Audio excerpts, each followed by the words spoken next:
Board of Zoning Appeals for North Myrtle Beach. We'll go ahead and call the meeting to order. And Ms. Smith, if we can get a roll call, please. Chairman McGonigal. Here. Andy Thomas. Present. Bell. Here. Joe Reeves. Here. Cynthia Lover. Wyman Wise. Here. Melissa Wilbur. Here. We have a quorum. Thank you. If you take a second there, and if you can review the minutes, and after reviewing, if we can get a motion to approve.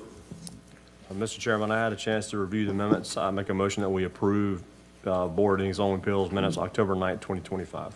Thank you, Mr. Bell. Do we have a second? Second. Second from Mr. Wise. Any discussion? All in favor? Aye. Great. Mr. Caldwell, do we have any communication from the city? No, just a little bit of information, though. BZA 2538 on your agenda has been removed by the applicant. She's going to bring her property into compliance. BZA 2539, application by David Cook. Mr. Cook lives in Kentucky and will be at the December meeting, Okay, not tonight. great. And that's all. Great.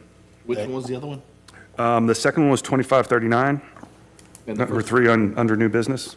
Okay, and the first one, I'm sorry, I didn't hear it. The first one was number 2 under new business. Okay. That's been removed by the applicant. Okay, great. Thank you. And Ms. Smith, if we can go ahead and get any questions for the city? Ben, you're just informing us he's in Kentucky. Yes. Okay. He'll be here at your regular December meeting. We're not removing it from the, He drove. He down. drove to the last meeting. I had left him a message, but I think they had already left when I left him the message.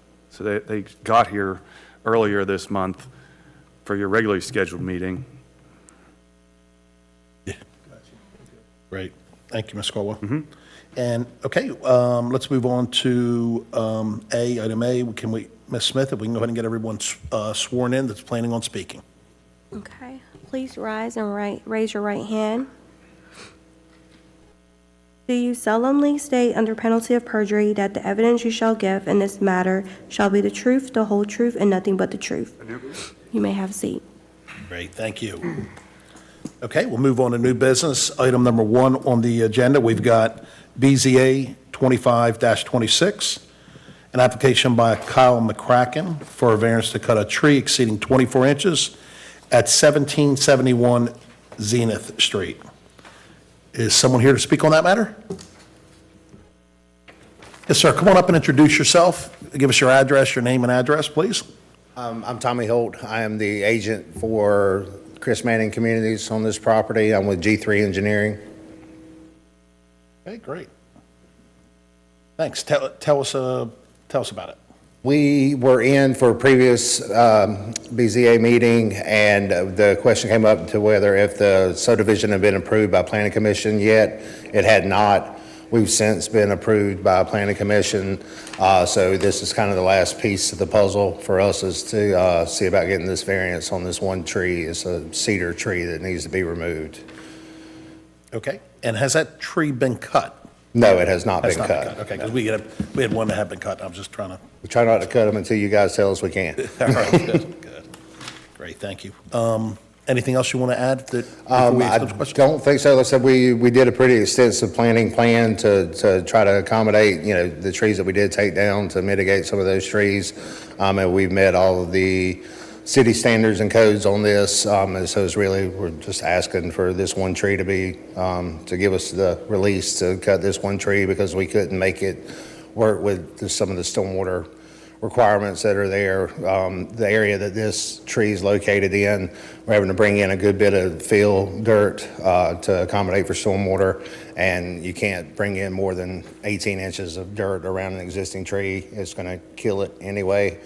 So that's the main reason that we had it, that we're asking for the variance here. Okay, great. Thank you. Any questions for the applicant? Is a tree located in a utility easement? You got some dotted lines on the. No, it shouldn't be located in any of the utility easements. There was, I don't have it up here, so I'm not looking at what you're looking at there. You got you got the lot, and then you got some dotted lines on each side of like lot 6, lot 5 is what it looks like. Mm-hmm. Is that an easement? I think that may be a stormwater easement. Let me see what you're looking at there to be sure. Is it the circle tree? Yes, that's a stormwater drainage easement over those properties there.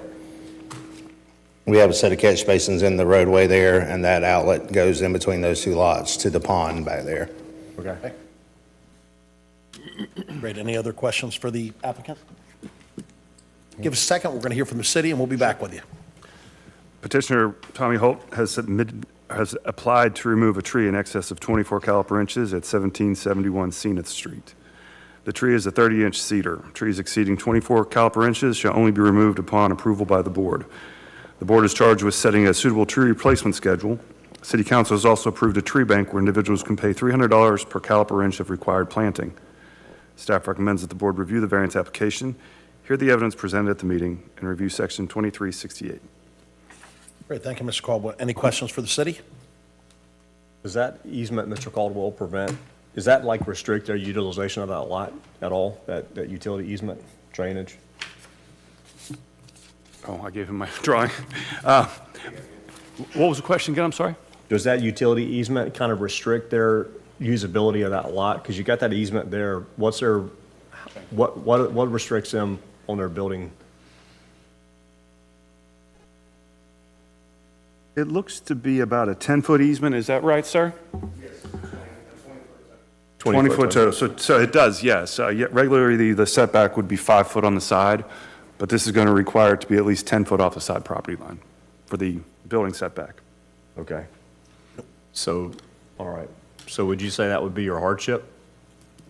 Hardship along with the stormwater requirements, like I said, us having to bring in that dirt to make that lot buildable to get it up above the 25-year storm event. Okay. That's where we're at. Okay, thank you. Would it even survive? Yeah, I think that's what the, Yeah, exactly. Yeah, there's no way it survives. Yeah. you know, good question. I think this is a perfect example of something that's an easement that it's going to kill the tree anyway. So let's make sure we do a good job trying to bring some trees back in this community, so, you know. Agree. Any other questions for the city or the applicant? Any recommendations on, do y'all have a tree replacement schedule for this development? You do? Generally, we don't get a landscaping plan for single-family developments. I don't know, was anything prepared?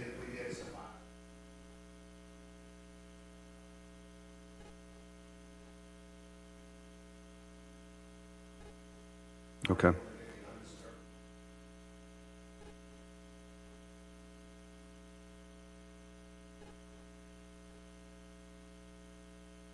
All right.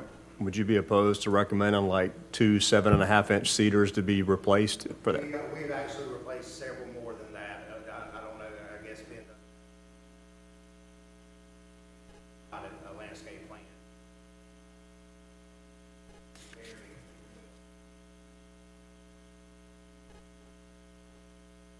So that landscape plan included the removal of this tree? Yes.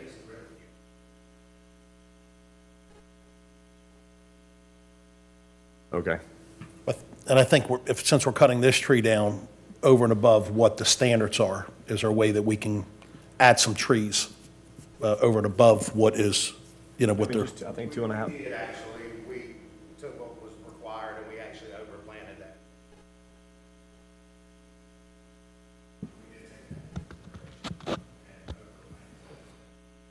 Okay. I mean, unfortunately, we don't have your tree mitigation plan, so we don't know what you're doing to replace that. But we can definitely work off that. It's not a problem. Yeah.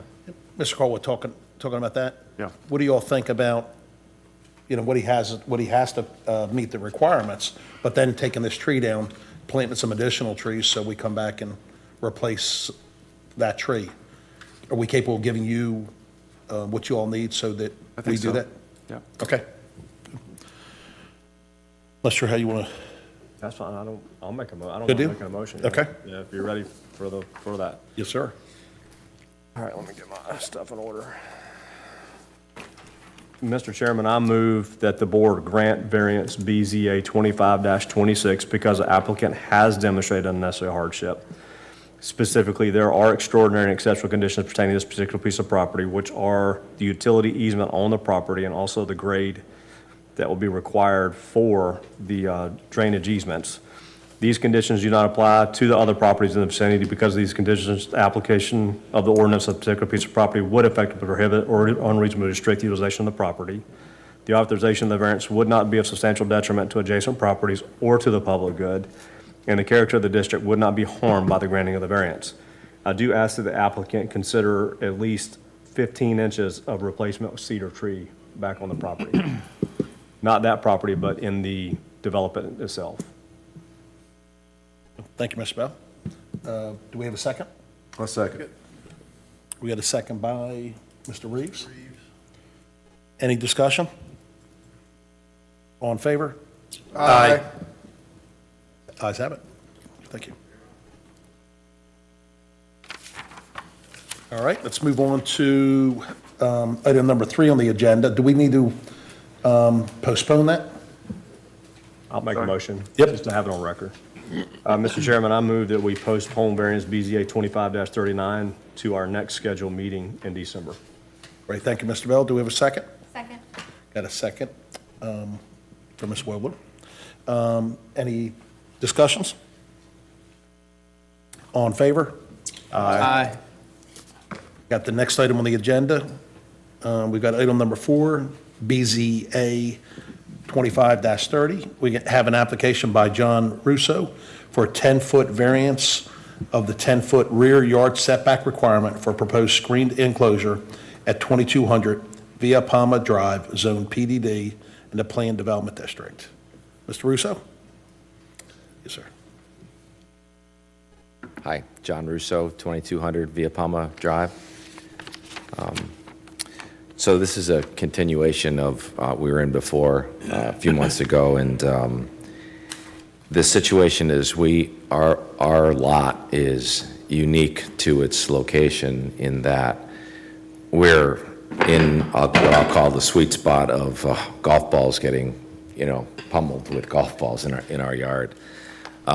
We built the home 3 years ago, and we had an occasional ball or two, hit the house and enter the pool, and that golf ball traffic has significantly increased with some trees being removed by the HOA and also by some homeowners on the that are adjacent to me. So we're at the point now where we're just getting so much traffic, it's not safe. And again, the lot is very unique in its location because of where it is in proximity to the golf course. There's really maybe one other house that's next to me that has the same situation or a similar situation, but that gentleman's house is kind of tucked behind my house, so our house will get the brunt of those balls. We have the 10-foot setback, so we built a pool at the time of the home, and there's a fence around the pool, and that fence sits approximately 2 foot off the property off the property line. The HOA has approved the lanai. They approved it for homes along the perimeter of the golf course. So the HOA has full approval. They were here accompanying me at the last meeting, along with the contractor. So they have, no problem with the lanai going up. At 10 foot, if I were to be 10 foot, that lanai would physically sit inside the pool because of how it's, how it sits. So, so that the lanai is going to be inside that fenced-in area, which sits about approximately 3 foot off of the property line. So, the ask is that we can put this lanai up for mainly safety reasons, and that's it. I also, in doing some research, I understand that zoning has the ability to approve if the lot is unique to its location, And so my request is that the hardship is that it is unique to its location, and I ask that you approve. What's unique about it? It's unique in that where it sits on the fairway of the golf course, it literally a drive at 200 or between 220 yards, it'll if it's pushed a little bit right, it'll hit in the yard. And like I said, there used to be a buffer of trees along the way, but those trees have since been pruned out. So it's getting significant, golf ball traffic. And like I said, the HOA has approved. Great, thank you. Thank you, Mr. Russo. Is there any other questions for the applicant? So we're looking for a 7-foot easement, is that where, 7 foot over the line? Or is that what we're looking at? I'm just, to be clear, It's actually would be the lanai would sit 3 foot from the property line, approximately 3 foot, which is inside the fence, which is approximately 2 foot from the property line. So it's inside that fenced area that exists already. And again, sorry to be repetitive, but the HOA was okay with it. Great, thank you. Any other questions? Give a second, Mr. Russo, and we're going to hear from the city. Sure. Thanks. Petitioner John Russo has submitted an application for a 10-foot variance of the required 10-foot rear yard setback at 2200 Via Palma Drive, Zone PDD, Planned Development District. The Tuscan Sands Neighborhood PDD amendment requires a minimum 10-foot rear yard setback for unheated pool enclosures. The applicant would like to have the pool enclosure built on the back of the house. The proposed pool enclosure would encroach 10 foot into that setback. Pool enclosures that are required to meet, the applicant did not apply for a side yard setback variance. There's plenty of side yard available and provide the side yard setback needed. Staff recommends that the board review the variance application and attach plot plan, hear the evidence presented at the meeting, and review the ordinance provided. Great. Thank you, Mr. Colwell. You're welcome. Any questions for the city? So it says that the PDD amendment requires a minimum 10-foot rear setback for an unheated pool. What is it for a heated pool? Did I say heated pool? It says unheated, so if it were Oh, heated. enclosed, pool enclosure. Pool yeah, enclosure setback. has to meet the 10-foot setback. Yeah, but it says unheated pool.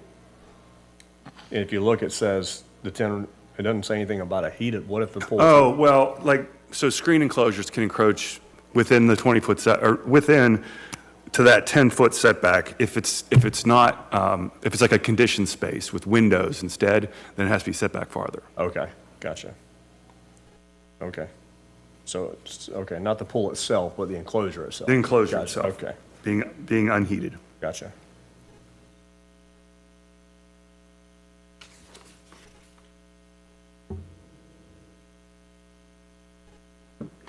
Any questions for the city or the applicant? Have y'all discussed with city council about amending this PDD to allow? Staff wouldn't take the position to request that. That would be up to the property owners, or a property owner even in that neighborhood can request that. But I don't think they wanted to go that route. The HOA maybe didn't want to do that. Actually, the HOA did put it up for vote, but the problem is within the HOA guidelines, you have to get a 2/3 majority vote of the neighborhood, and no votes or absentee votes count as no votes. So they didn't get the required amount of votes in the community to approve the amendment to that 10-foot setback. And excuse me, Mr. Russo, you said there were trees in the front of your house before and they cleared. How much of that was, give us an idea. I'm looking at a picture here. Was it covered with trees or did they knock all the trees down or? No, so what happened is, in the rear of the lot, behind where the lanai would go, adjacent, kind of parallel to the fairway, there were, maybe a dozen or two trees, and probably half of those trees were removed and pruned and cleared out by the golf course and in the HOA. And that pruning of those trees increased the They used to act as a barrier, and they used to really kind of take the brunt of the golf ball traffic, preventing them from hitting the home.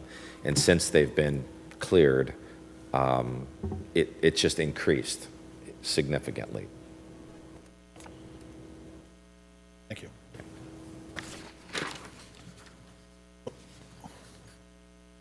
What do y'all think? So Could that the be- HOA, Could that be something that's unique to the property if his situation changed? I think we go down every line item and see if it checks the boxes. We've got, what, the 6 items? 5 items. 6. We'll take a look at them and see if we're meeting those requirements. want to go over them? Mm-hmm. Want to go over them for us real quick again? What's that? So it has to be irregular shape, smaller in nature, elevation issues, restriction of the use, What was that one? it has to be smaller than nature, elevation issues, irregular shaped, and then something that can restrict the use that's beyond the scope of the applicant, like that utility easement that we just had, things of that nature. I don't see any of those here. That's a problem you run into. I sympathize, but kind of struggle too with the fact that they can't get, the HOA can't get enough applicants to make the amendment for that neighborhood also. Right. For Tuscan Sands, to have that conversation with city council to allow the PDD to be amended. Right. You can't use the restrictive use from the safety. The land use. Yeah. That's what I was thinking, maybe the land had changed, so it would change the restricted, the use of it, but that's kind of reaching. Ben, do you know what the minimum lot size is? In Tuscan Sands, I do not off the top of my head. Do you know what the minimum lot size is in your neighborhood? We're at .18, I think.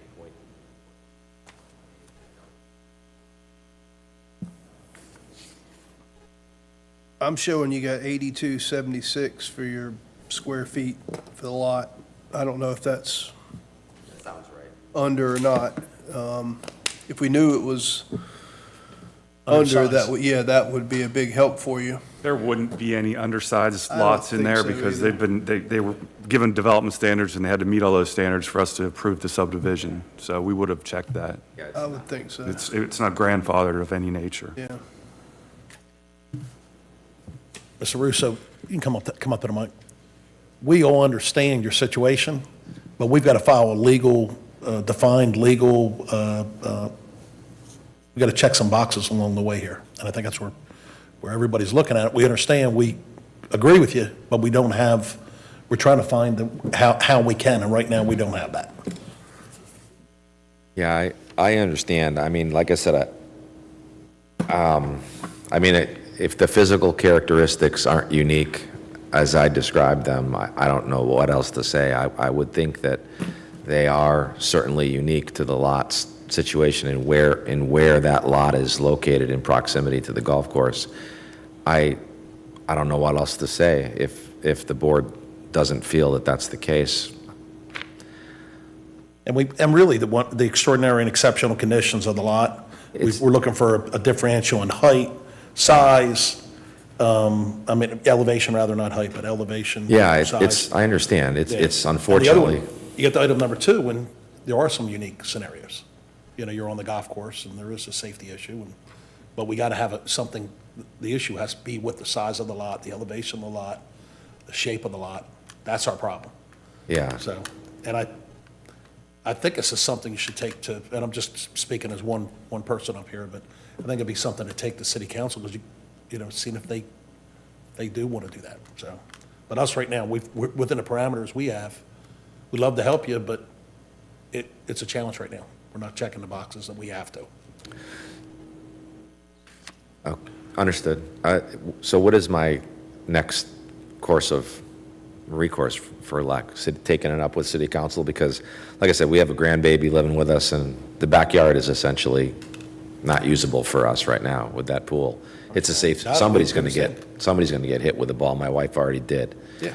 So I would think safety would trump kind of all, but I guess it doesn't. So I'd like to take it up with city council.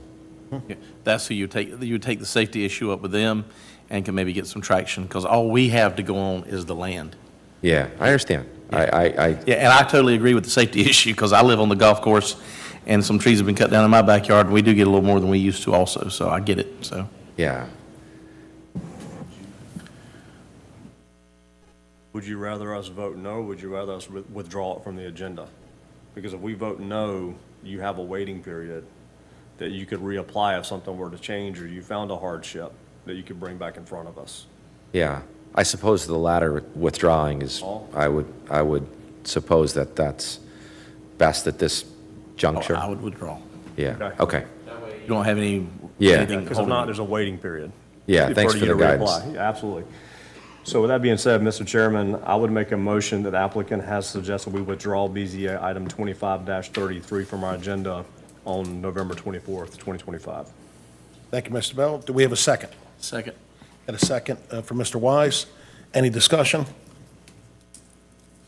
All in favor? Aye. Yeah, sorry, we want to say yeah. I mean, we want to, trust me. Yeah. Maybe reach, Jerry McCumbie's the person representing your Barefoot and Windy Hill and the whole city of North Myrtle Beach.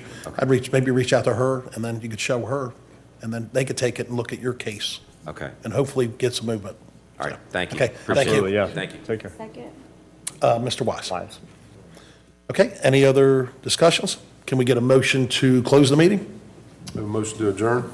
Thank you, Mr. Reeves. Do we have a second? Second. Got a second from Ms. Wober. All in favor? Aye. Great. Thank you, thank you.